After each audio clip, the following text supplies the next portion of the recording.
This video is going to show you 4 ways to use the most powerful study technique in all of psychology: active recall. Psychologists have known from a century of research that retrieving knowledge actually strengthens it. And if you are not a student who is using active recall right now in all your revision, what are you doing? This is common knowledge. So many students you are competing with are doing it, and I've personally seen students in my classes go from D grades to A grades by putting this into practice. And if you are a student watching this who already uses active recall, hopefully you will find in this video some tips and insights to strengthen the effectiveness of how you use it to level you up even more. But just before we dive into the specific ways of doing active recall, there are 2 key psychological principles to bear in mind that underpin and shape active recall. The first is the very important distinction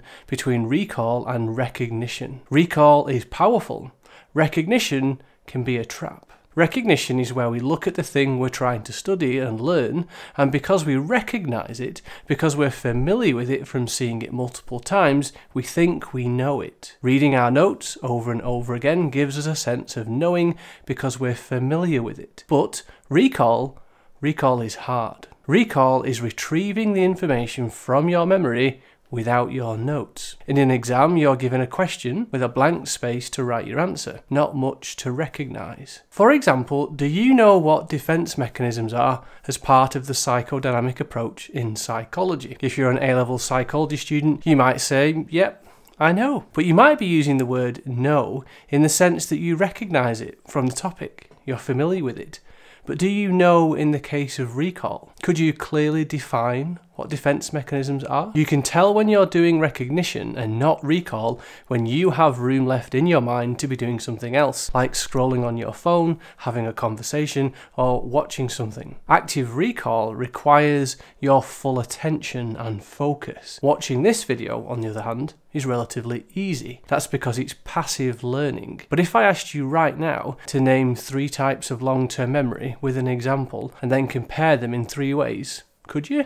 Go on, pause the video, try and recall it. A few moments later. You should find that was harder and took up a lot of your attention. Want to see if you're correct? You can check your knowledge of long-term memory with this video up here if needed. So point 1, don't trick yourself into thinking you are studying effectively if you only recognize. You must do recall. And connected to this is a psychological principle from the world of memory research called cue-dependent forgetting.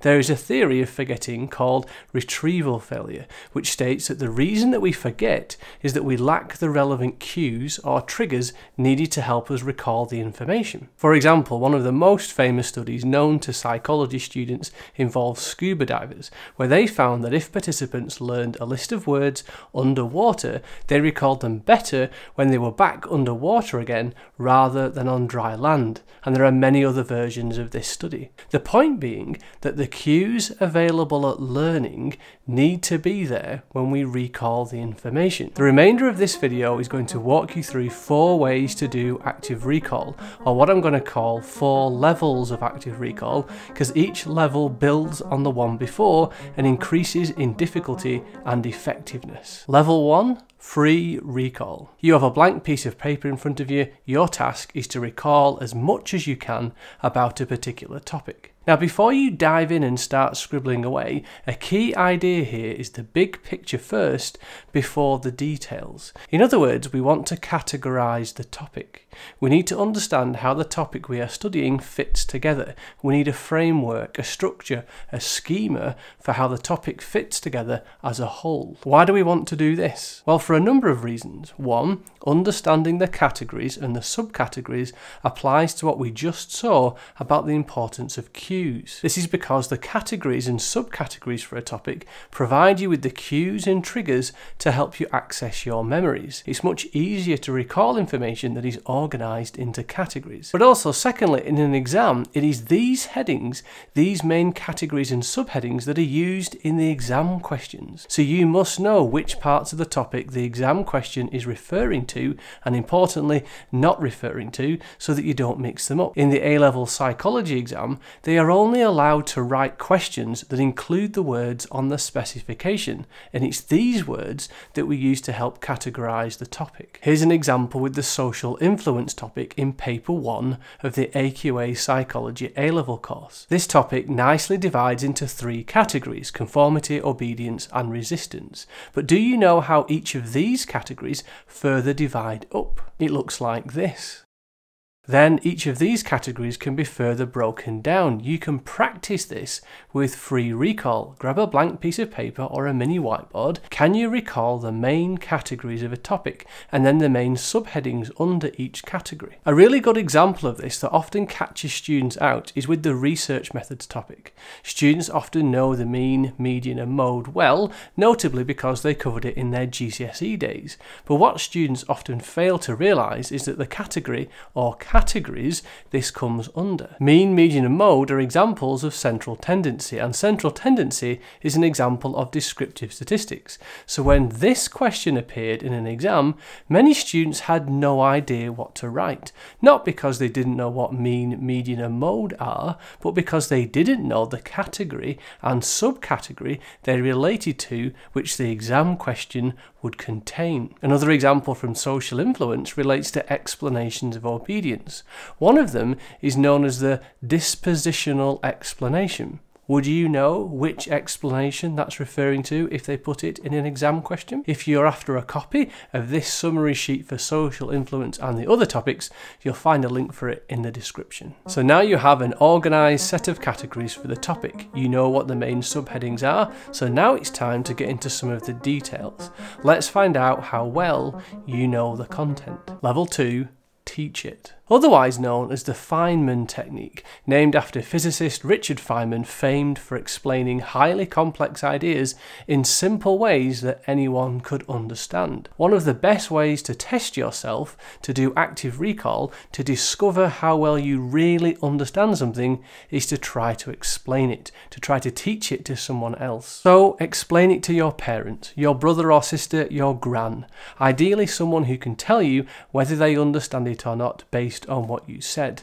At the very least, just get it out of your head verbally. Teach it to your dog if necessary. For example, let's look at the obedience topic in social influence again and the explanations of obedience and specifically authoritarian personality. Could you explain in simple language how it explains obedience? It's not the easiest. Pause the video now and have a go. A few moments later. How about this? It's an explanation of obedience proposed by Theodore Adorno that states that some people have a personality which makes it more likely that they are to obey an authority figure. People with an authoritarian personality tend to show high respect for people superior to them in a higher position, and they tend to look down on or show contempt for people they consider inferior to them in a lower position, and they show black and white thinking. There are no grey areas for them. We could then go on to explain where it comes from and how it develops, as well as Adorno's research into it. If you'd like to see an example of how I explain the authoritarian personality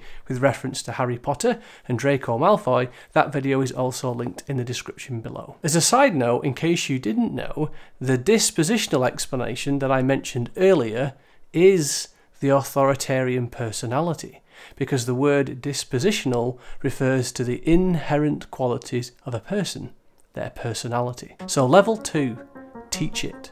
Verbally try to put into words in simple terms a specific part of a topic. This will reveal to you what you know and what you don't know.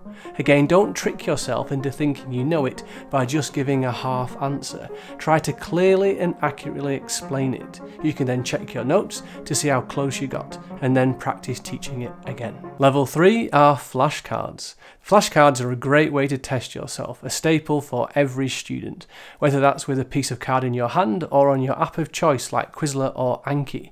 But flashcards are only as good as you make them. So here are 4 mistakes to avoid when it comes to flashcards. Number 1, you don't know what questions to write. I've had students create flashcards in the past who are missing loads of the topic. For flashcards to work, you've got to know what to put on them. So don't just make them up off the top of your head. Instead, the first place to start is the exam specification, where they normally provide a list of the topics and subtopics that they could ask you about in the exam. And then you need to break that down. Now, some specifications are better than others, so it's always handy if a teacher can help break the topic down clearly into the parts you need to know, or even provide you with a list of questions to use. Like this list for social influence and many other topics which you'll find linked below. Number 2, you write too much on the back. Firstly, if you've ever made a set of flashcards like this, it takes ages to do. And secondly, it's not making use of the psychological principle of cues and triggers to aid memory recall. So rather than write out all the information on the back of the flashcard, instead put some key phrases and effective cues that will prompt your memory and help you actively recall the information. For example, for a flashcard with authoritarian personality on one side, you might have on the reverse explanation of obedience, adorno, inferior, superior, parents, and displacement. What you will find in making the flashcards like this is that the actual process of thinking about what are effective cues is engaging you in deeper learning and strengthening your memory. If you just copy from your notes and write it on the back of the flashcard, that is passive learning and is a waste of time. At this point you might be thinking, but what if I don't know the answer even with the cues? Well, firstly, you can look at your notes or booklet that has all the information in, but also if you've done level 1 where you've categorized the topic and level 2 teach it, you already have a pretty good understanding of the information in your long-term memory. Number 3, the illusion of knowing. There is the trap that when you use flashcards that you don't actually test yourself. You're actually doing recognition and not recall. You jump too quickly to read the answer on the back, where you get that sense of familiarity where you feel like, yeah, I knew that, and then you move on thinking you know it. So instead of jumping too quickly to read the back of the card, actually say the answer out loud, get it out of your head, embrace the struggle. The memory is probably in there. Remember, real active recall is hard work. Don't be too quick to say, I don't know it, and then just look at the answer. Have a go. Number 4, don't spend time on what you know and avoid what you don't. One of the best things about flashcards is that they show you what you don't know, which can be a scary thing for students that we feel like we want to avoid, but actually that is exactly the thing we're trying to discover. You need to know what you don't know and then spend your time on it. So be brutally honest with yourself. As you test yourself with flashcards, if it's with actual cards, create a pile of the ones you don't know. And if it's on the app, rate it really clearly and honestly that you don't know it so that you can come back to it. Now we get to level 4, boss mode, or as one student of mine is known for saying, top tier. You have the knowledge and you've practiced retrieving it. It's time to practice exam questions. Past paper questions are the top level because they build on the previous levels and because they get you as close as possible to the real thing. Consider learning to drive as an analogy here. Flashcards are like learning to drive on quiet streets. When you first start with no other cars or people around, it's closed practice to get your reps in. But exam paper practice is open practice, on the road with real cars. You have to adapt and use your knowledge to navigate and figure out the situations that come your way. And then the mark schemes are like the feedback from your driving instructor after your lesson to help you improve for your next lesson and ultimately your driving test. And if you want the ultimate insider information, the real secrets to the exam, then you'll find them in the examiner's report that is written every year for each exam by the chief examiner. I'll put a link in the description below where you can find them too. But to get to boss mode, just like in computer games, you often fail a number of times first before you can defeat them. And the same with past papers. The whole point is for them to show you what you know and what you don't know, and then most importantly, the mark schemes show you how to improve. Past paper questions are really good at helping you understand how the questions are worded and what they want. You might have the knowledge and understand the content to answer the question, but you get the answer wrong because you didn't realise exactly what the question was after based on how it was worded. And that's where mark schemes once again give you that vital feedback. And this is often the case with application questions, most notably in the research methods paper for psychology, where students often drop loads of marks because they haven't applied their answer to the specific scenario the exam question presented them with. Again, mark schemes are great at helping you see examples of what would have counted as application and how the marks are awarded. So how do you do past papers? Well, here are 3 tips. Number 1, do them under time conditions, so it's like the real thing and you can get feedback on whether you are spending too much or too little time on certain questions. Number 2, mark them using the mark scheme and bonus points for checking out the examiner's report. And number 3, identify patterns where you went wrong. Use the acronym MARK to help you. M stands for marks. Did you write enough for the number of marks available? A for application. Did you lose marks for not applying your knowledge to the scenario? R, read the question. Did you misunderstand a command word or not answer all parts of the question? And K for knowledge.